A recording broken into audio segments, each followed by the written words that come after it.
Hello friends, welcome to the channel. Today we are here to discuss chapter 18 of the book Individual and Society.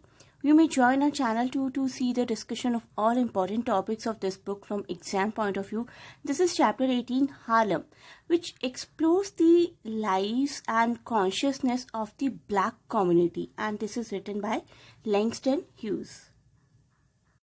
Please do not forget to share and subscribe the channel. You may join this channel too, as I told, to get access to the videos from Individual and Society, this topic, plus many more literary topics. Let us know something more about this writer, born 1902 and died 1967. He was an American poet, activist, novelist, playwright और उसके साथ ही साथ वो jazz poetry के एक बहुत बड़े innovator भी माने जाते हैं। जैज़ पोइट्री जिसको कि हम डिफाइन कर सकते हैं as a poetry that demonstrates jazz kind of rhythm. Jazz is a music, jazz kind of rhythm होता है जिस पोइट्री में, उसको हम जैज़ पोइट्री कह सकते हैं। And Hughes is the best known person as a leader of Harlem Renaissance as well. Harlem Renaissance की थोड़ी सी बात करते हैं, इससे आपकी नॉलेज काफ़ी इंक्रीज हो जाएगी। द हार्लम रेनेसांस एक इंटेलेक्चुअल और कल्चरल रिवाइवल था African American music, dance, art, fashion, literature, theatre और पॉलिटिकल इश्यूज का, and it was centred in Harlem, जो कि हमारी पोइट्री का नाम भी है। It was centred in Harlem which is in Manhattan, New York city. और ये मोमेंट बहुत ज़्यादा फेमस था, हार्लम रेनेसांस बहुत ज़्यादा फेमस था 1920s और 30s में। अब अपनी इस पोइट्री की बात करते हैं जिसका कि टाइटल है हार्लम। हार्लम एक शॉर्ट पोइट्री है, लैंगस्टन ह्यूज के द्वारा लिखी गई, a renowned African American poet, novelist and playwright. Harlem basically एक थॉट प्रोवोकिंग लिटरेरी पीस हम कह सकते हैं, literary piece about dreams, about plans. किस तरीके के लोगों के ड्रीम्स होते हैं, किस तरीके से लोग अपनी लाइफ के प्लान्स बनाते हैं। सबसे पहले 1951 में पब्लिश की गई थी, and the pome basically illustrates what could happen if our dreams are not fulfilled on time। अगर हमारे सपने पूरे नहीं हो पाते हैं वक्त पर, तो उन सपनों का क्या होता है फिर, उस बारे में ये पोइट्री है। It speaks about the fate of the dreams dropped, ऐसे ड्रीम्स जो कि ड्रॉप कर दिए गए हैं या फिर जिनको पोस्टपोन कर दिया गया है, उसके बाद क्या होता है उन ड्रीम्स का। इस पोइट्री के बारे में थोड़ा सा और जानते हैं। Harlem also known as a dream deferred, Langston Hughes के द्वारा लिखी गई 1951 की पोइट्री है। इस पोइट्री में एक क्वेश्चन पूछा जाता है, what happens to a dream deferred, means a dream delayed. Deferred का मतलब डिलेड या पोस्टपोन। सो हमारा राइटर, हमारा नरेटर, हमारा स्पीकर पूछता है कि ऐसे ड्रीम का क्या होता है जो कि हमेशा डिले ही हो जाता है। Deferred here is providing reference to African American experience of racism, experience of exploitation. The first line of Harlem asks what happens to a dream deferred, and the following 10 lines work to answer that particular question.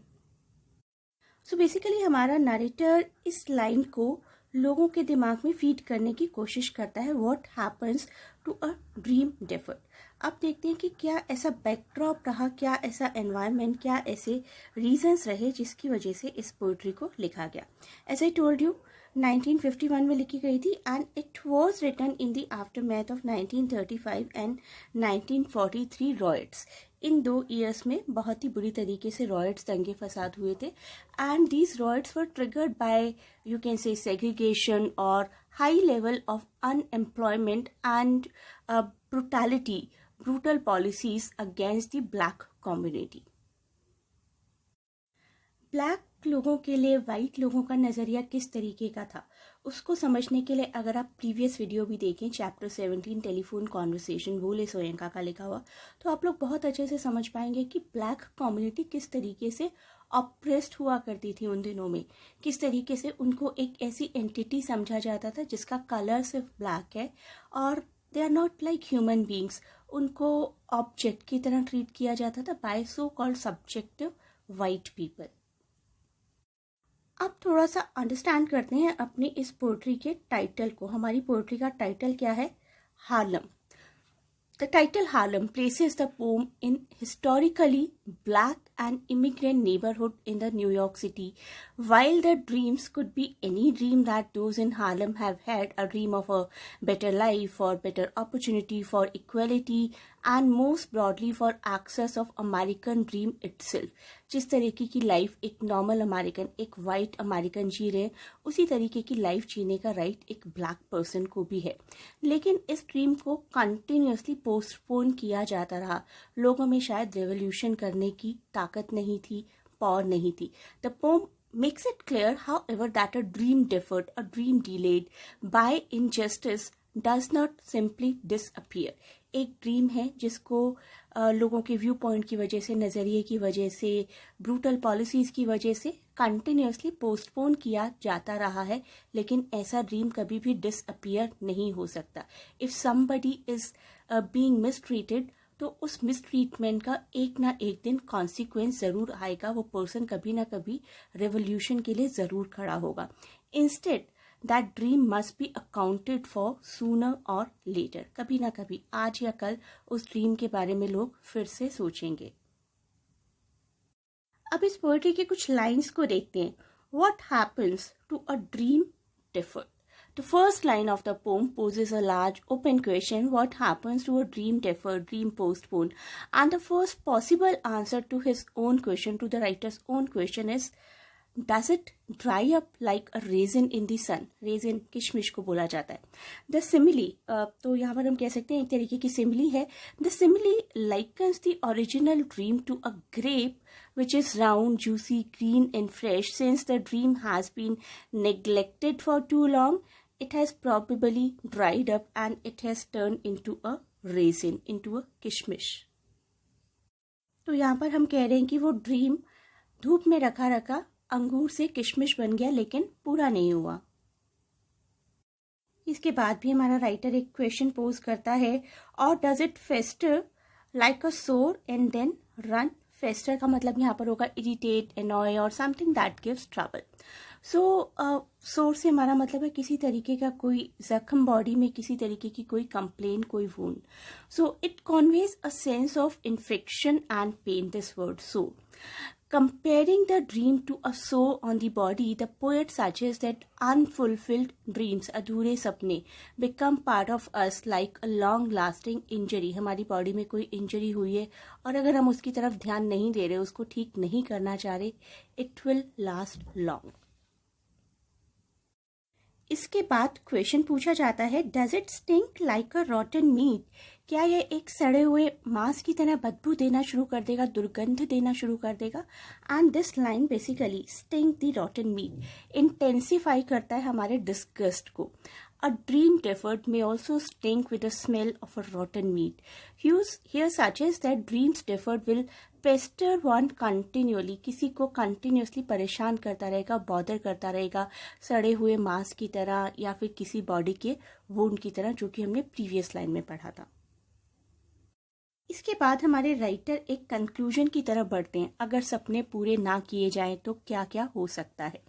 So next important line form a sentence that is not a question now. Hugh says that the deferred dream may just sag. Sag का मतलब है बहुत सारा collection हो जाना, overload हो जाना basically किसी चीज़ का. So this image implies that neglecting dreams will just keep on increasing the burden over the heart, over the mind, over the soul of masses, soul of people. And the next line, the last, most important line. The last line is there to emphasize the larger consequence of mass dissatisfaction. Or does it explode? It से हमारा मतलब यहाँ पर dream से ही है. The poet implies that an explosion will certainly happen. एक ना एक दिन विस्फोट तो अवश्य ही होगा. अधूरे सपनों को कब तक दिल में दबा कर रखोगे? This is what the poet is trying to say. Eventually, the epidemic of frustration will hurt everyone. आइए इस पोएट्री को एक बार एनालाइज कर लेते हैं. Through this poem, the writer Langston Hughes examines the possible effects caused by the dreams when they are constantly deferred. अगर किसी सपने को बार बार पूरा होने से रोका जाता है, डिफर किया जाता है, पोस्टपोन किया जाता है, तो क्या होता है? When the dreams are constantly deferred or when dreams are constantly postponed or delayed, we are naturally cut out between hope and hopelessness. The dreams remain in the mind like a heavy load, remain in our soul like a heavy load, remain in our heart as well. When these loads are extended, explosions are inevitable. Explosion को फिर टाला नहीं जा सकता। अब देखते हैं इस पोएट्री का थीम क्या है। Delay, sadness and dreams. These are the major themes of this poem. The poem speaks about the oppression of African Americans, and the tone of this poetry suggests that those goals which are always unapproachable, they lose their meaning, and they lose their meaning if they are not fulfilled in time. जो लक्ष्य समय पर हासिल नहीं किए जाते वो अपना मूल उद्देश्य खो देते हैं। I hope you liked the video. Thanks for watching and best of luck for your exams, and please do mention your valuable feedback in comments.